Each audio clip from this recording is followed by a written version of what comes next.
அத்தியாயம் 101 முதல் வாரிசு. 28 வயதான வாரிசு மற்றும் குலத்தலைவரின் பதவிக்கு அடுத்த வாரிசான எர்வின் மாலோய் நீண்ட தோள்பட்டைவரை சிவப்பு முடி கொண்ட ஒரு அழகான மனிதர். அவர் ஒரு இடைநிலை மாஸ்டர் ரேங்க் வாழ்வீரராகவும் இருந்தார். வாழ்வீச்சு திறமையால் போட்டியாளர்கள் மத்தியில் அவரது குலத்தில் அவரது இடம் உறுதியாகியது. எதிர்காலத்தில் அவர் மீது அந்த குடும்பம் மிகுந்த நம்பிக்கை வைத்திருந்தது. இந்த மனிதனை பார்ப்பது எவரையும் வியப்பில் ஆழ்த்தும். அவரது செயல்களைப் பற்றி அறியாத பெண்கள் அவரை முதல் பார்வையிலேயே தங்கள் இளவரசராக கருதுவார்கள்.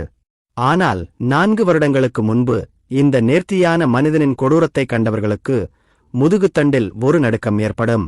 கருப்பு பிரபுத்துவ உடை அணிந்த இந்த துணிச்சலான மனிதர் உண்மையில் ஆடுதோல் போர்த்திய ஒரு ஓநாய். ஏய், நாம உண்மையிலேயே பாதுகாப்புல இருக்க வேண்டியது அவசியமா? அவன் வந்தா என்ன? இந்த கனமழையிலும் பணியில் இருந்த ஒரு காவலர் கேட்டார். உன்னுடைய வேலையைச் செய். நாம் மாஸ்டர் எர்வினை பாதுகாக்க வேண்டும். அந்த விஜிலனர் என்று அழைக்கப்படுபவருக்கு பயப்படுவதில் அர்த்தமில்லை என்று நான் நினைக்கிறேன். நம் மாலோய் குலத்தை எதிர்த்துப் போராட யாருக்கும் தைரியமில்லை. மற்றொரு காவலர் முகத்தில் பெருமை கலந்த வெளிப்பாட்டுடன் பதிலளித்தார். இந்த நேரத்தில் 43 காவலர்கள் ஒரு பெரிய மற்றும் 1 மைல் அகலமுள்ள ஒரு பொழுதுபோக்கு வீட்டைச் சுற்றி ரோந்து சென்று கொண்டிருந்தனர். இந்த இடம் இலாவோட் நகரத்தின் 5வது சக்தி வாய்ந்த குலமான மாலோய் பிரபு குலத்திற்குச் சொந்தமான சொத்துக்களில் ஒன்றாகும். இந்த பொழுதுபோக்கு இல்லத்திற்குள் எர்வின் சில மனம் கொண்ட பொருட்களால் செய்யப்பட்ட மதுவை அனுபவித்துக் கொண்டிருந்தார். அதில் ஒருவித கசப்பான சுவை இருந்தது. அவரைச் சுற்றி 2 அழகான பெண்கள் இருந்தனர். அவர்கள் அவரது இருபுறமும் அமர்ந்து அவருக்கு இன்னும் அதிக மதுவை ஊற்றினர். இந்த தொழிலையும் வேறு சில சிறிய குடியிருப்புகளையும் கையாளும் பொறுப்பு எர்வினிடம் விடப்பட்டது. மேலும் இளம் தலைசிறந்த வாழ்வீரராக அவரது நற்பெயரும் திறமையும் பரவலாக இருந்ததால் யாரும் இங்கு பிரச்சனையை ஏற்படுத்த துணியவில்லை. எர்வின் அருகில் அமர்ந்திருந்த பெண் ஒரு சிறிய முனகலை வெளியிட்டாள். அவனது வலது கை தளர்வாக உடையணிந்த இந்த வேசியின் தொடைகளின் உள் பகுதிகளைச் சுற்றி விளையாடியது. இளம் மாஸ்டர், நீங்க இன்னைக்கு ரொம்ப குறும்பு பண்றீங்க. அந்த பெண் தன் பிளவு பகுதியை அந்த சிவப்பு தலை மனிதனின் கைக்கு நீட்டி அவன் காதுக்கு அருகில் வந்து மெதுவாக அவன் காது மடலை கவ்விக்கொண்டே கவர்ச்சியான தொனியில் பேசினாள். ஏய், நியாயமில்லை. மாஸ்டர் எர்வின் இன்றிரவு என்னுடையவர் என்று மற்ற பெண் புகார் கூறினார். அவள் கூட அரைகுறையாக உடை அணிந்து அவருக்கு இன்னொரு கிளாஸ் மதுவை ஊற்றினாள். உனக்கு தெரியாதா? நீ அதை பகிர்ந்து கொண்டால்தான் காதல் அதிகரிக்கும் என்று எர்வின் ஒரு அடக்கமான தொனியில் பதிலளித்தார். 2வது பெண்ணின் சொத்துக்களை இடது கையால் தடவி அவற்றின் அதிகப்படியான விபச்சார காட்சியை தொடர்ந்தார். இந்த மக்களுக்கு எதுவும் தெரியாது.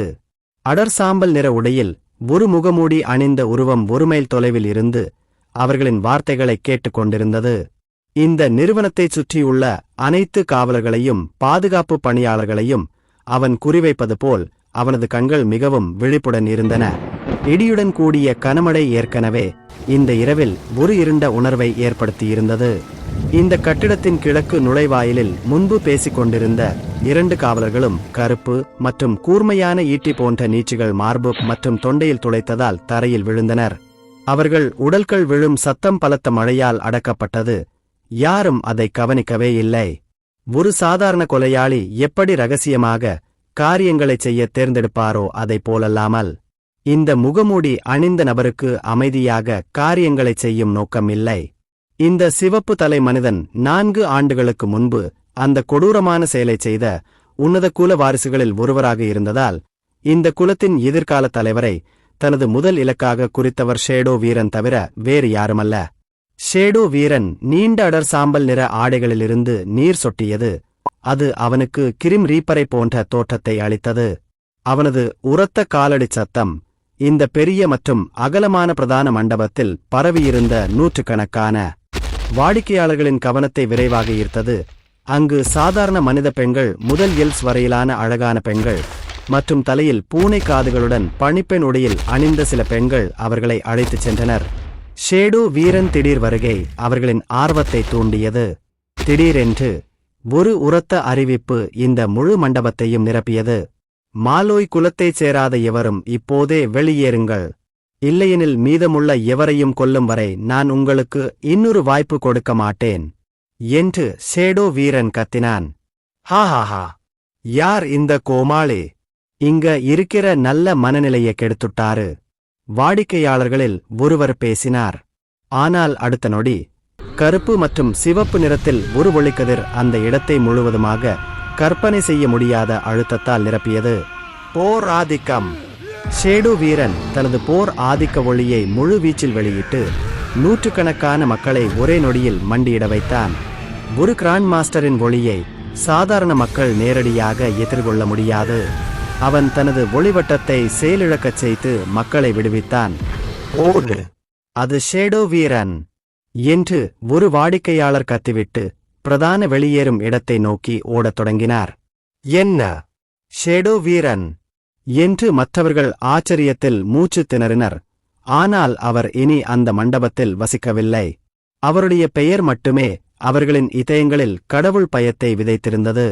விரைவில் இந்த மண்டபத்தின் உள்ளேயும் மேல் தளங்களிலும் ஷேடோ வீரன் பெயர் மக்கள் கூட்டத்தால் கேட்டவுடன் ஒரு பெரிய சலசலப்பு ஏற்பட்டது. மக்கள் அவசரமாக ஓடி தங்கள் உரத்த மற்றும் அவசரமான காலடிச் சத்தங்களால் முழு கட்டிடத்தையும் கிட்டத்தட்ட அசைத்தனர். சிலர் அவர்களின் காலடியில் விழுந்தனர். ஏனெனில் ஷேடோ வீரன் நீதிபதியின் பெயர் நகரத்திற்குள் யாரும் கேட்க விரும்பாத ஒன்றாக இருந்தது. கடந்த சில வாரங்களாக ஷேடோ வீரன் சுறுசுறுப்பாக இல்லை என்றாலும் அவரது பெயர் இன்னும் ஒரு பெரிய முக்கியத்துவத்தை கொண்டிருந்தது. யார் அது? சிவப்பு தலையும் மார்பும் அணிந்த ஒருவன் கையில் ஒரு அற்புதமான ரேங் வாளுடன் படிக்கட்டுகளில் இருந்து கீழே ஓடினான். விரைவில் சலசலப்பை கவனித்த அனைத்து காவலர்களும் பிரதான மண்டபத்திற்குள் ஓடினர். அந்த கட்டிடத்தின் மையத்தில் இன்னும் நின்று கொண்டிருந்த முகமூடி அணிந்த உருவத்தை கவனித்தனர். இர்வின் மாலோய், உன் தவம் நிறைவேற வேண்டும்.